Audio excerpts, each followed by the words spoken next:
I've been in the academy for a long time. I've been since 1992 when I was assistant professor. I began teaching at the University of British Columbia, and I've been at a number of universities. I've been at Arizona State University, the University of Kansas. I was at Humboldt State University in Northern California, and also I was at North Dakota State University before I came here. So I've had a long academic career as a professor, as an administrator, and it's really been a wonderful journey that I'm on. I feel like I'm still kind of at the beginning of it. But I wanted to again just think about how many graduations I've been at, that I've spoken at. And I want to say to you that I think, to all of you who are graduating and your families that have supported you, this is a wonderful accomplishment. It's a wonderful accomplishment. As dean, I give these talks. I've only been here about a year and a half, but I've been giving talks to our students as they graduate each year at the University of Manitoba in the Faculty of Social Work. And I realize, how people have to dig down and have to scratch their way through and get their assignments done, deal with family issues, sometimes deal with money. Now we're dealing with COVID-19, but you still got to get your assignments done. You still have to get your work done. So, just my hats off to you, my congratulations to every one of you for your hard work and your success, in the future. I pray for that. I think about that, and, I send those good thoughts, those good feelings to every one of you and your families, your children, your relatives, your elders, your parents, your partners. Because I know we don't do it alone. We do it all together. When I think about art and art therapy, I think about all the students I've had over the years that have gone into art therapy and have gone into clinical social work. And I really admire the artist part in people much more than I admire the therapy, because I think art is therapy. The moment a person begins to put their ideas forward, whether on paper, whether in a poem, whether in a song, whether in a dance, then the people begin to share with people very intimate parts of their being, very intimate parts of who they are. And the work that I do now takes me back to how I think about art now. Think about it totally different. I've got a brother who's a really famous artist down in the States, does ledger art. I've had an uncle who was a very famous artist back in the day. He's passed on. I've got, like I said, musicians. My father was a jazz musician. He was a tenor saxophone player. I play tenor saxophone, not as well as my father.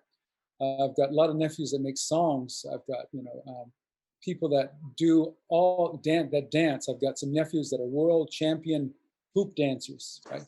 So I see this art around me all the time. And I've thought about art, in my life and about the lives of people that I know and love.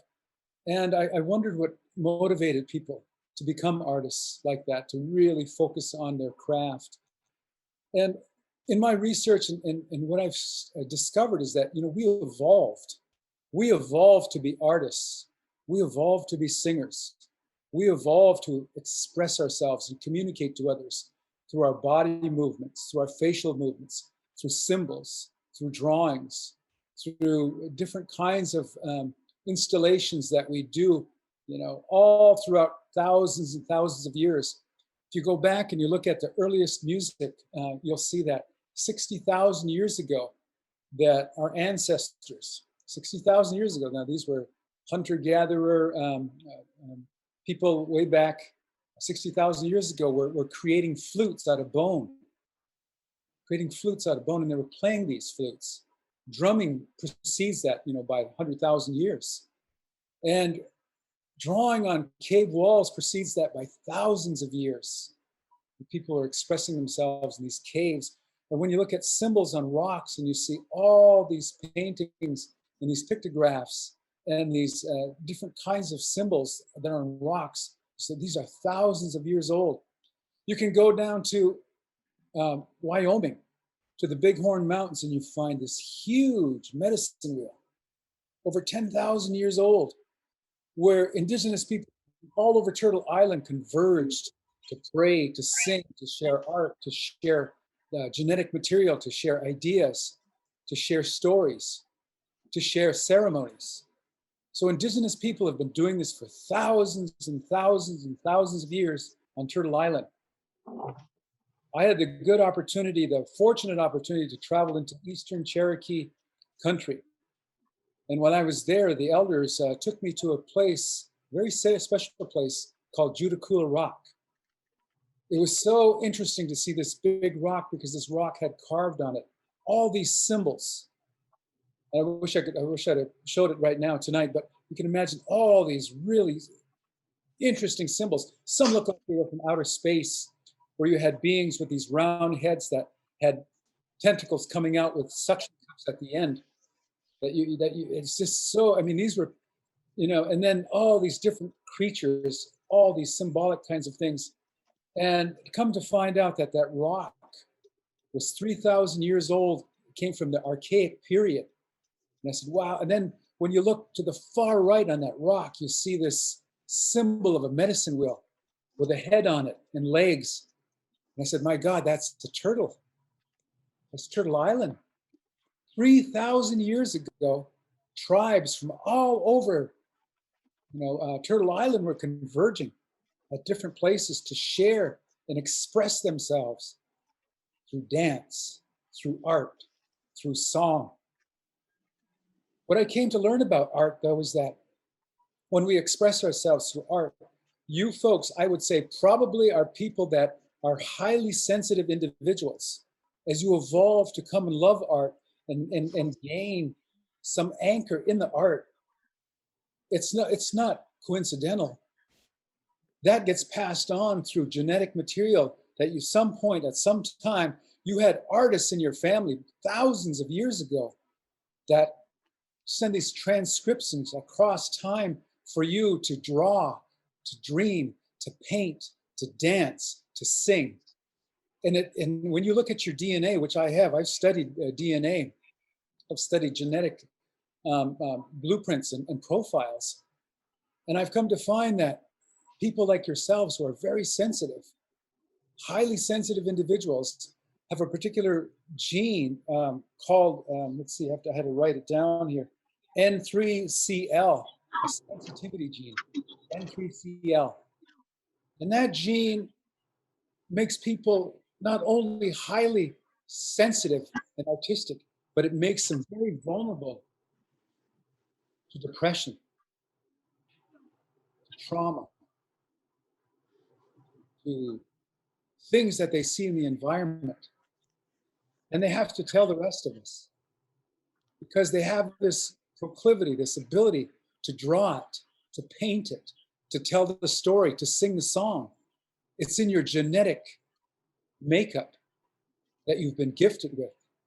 Now, it's not always easy to live with a gene like that because you're so sensitive. And I think about, I'm a musician, or I try to be a musician. I think about other musicians that died at, that age of 27 years old, like Jimi Hendrix, right?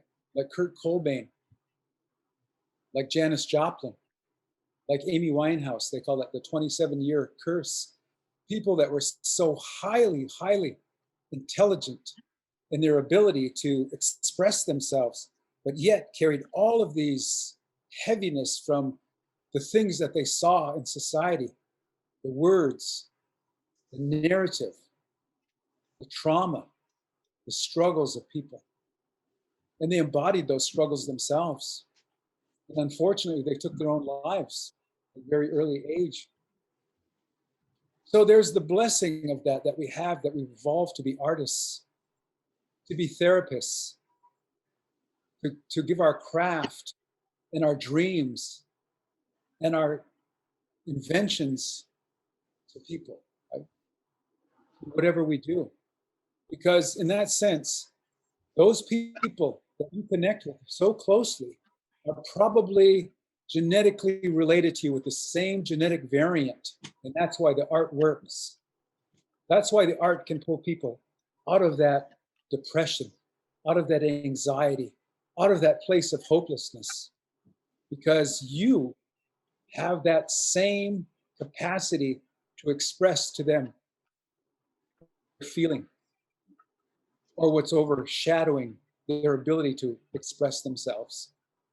So it's very important to remember that gift that you have, that gift that artists have, and that why therapy works so well, because at some point, 3,000 years from now or 10,000 years from now, someone's going to pick up your painting. They're going to pick up your drawing. They're going to pick up your song. They're going to pick up whatever it is that you created, and they're going to look at it. And to them, it's going to look like a different world. Like maybe you came from outer space, right? But at some point, they're going to realize that this is part of who we are as a human family. Our sensitivities, our drives for someone to touch our soul, to someone to touch our heart. And that's what art does for me. I'm not much of an artist. I've got a daughter who's 11 years old. She's a really great artist. And my brother's an artist. I just marvel at what they do and how they sit and they start with a blank piece of paper. And all of a sudden, they create this world, that I could only imagine by looking at someone else's work. I think about how, the therapies that we all have, in our lives, and I think about how important it is to go to that well of art, to replenish ourselves, to lead other people to that place, to replenish them, to give them a chance to drink from that same creativity that you have. The same creativity that doesn't come from just laboring over the art, but stepping away from the art and going for a walk or sitting on the side of a hill or a mountain watching the river and letting your left side of the brain go quiet and see the hemodynamic activity of the blood flow go to the right side of the brain, where you have that aha moment. That's what happens when creativity happens. There's a shift, a huge shift in blood flow, the hemodynamic activity, that when you step away from it, then the creation then takes form. And then we move back and forth between those places. So we're nomadic in our minds, we're nomadic in our bodies, we're nomadic in our emotions. As we move, we sit, we create, we move, we sit, we think, create. And this is what you're helping other people do. I've trained a lot of clinical social workers, and I've always marveled at their ability to sit in a place where there's so much dissonance, so much distraction, and so much trauma, and yet stay focused in the storm, in the eye of the storm. And so I want to bow to each and every one of you. And again, thank you for the work that you do. Thank you for being part of that genetic evolution in history that continues to take that art forward. As you take it, you reshape it, you remake it, and you make it yours, and you heal, you doctor, you give medicine to others with that art. I only want to leave you with this gratitude, because without art, we'd have a world that would struggle so much more. Without art, we'd have a world that would be searching for its soul. Without art, we wouldn't have a place to go and lie down and find a place where we could find peace, right? Or art that would turn us into activists, or that would bring a resurgence, that would create change. Remember that. Always remember that. Art is activism. Art is expression. Right? Art is expression. Art is resurgence, and art is activism. I want to just leave you with that final message, and again, the congratulations on your hard work, your accomplishments, and the realization that I've gone over by about 4 minutes and what I meant to say. So thank you so much.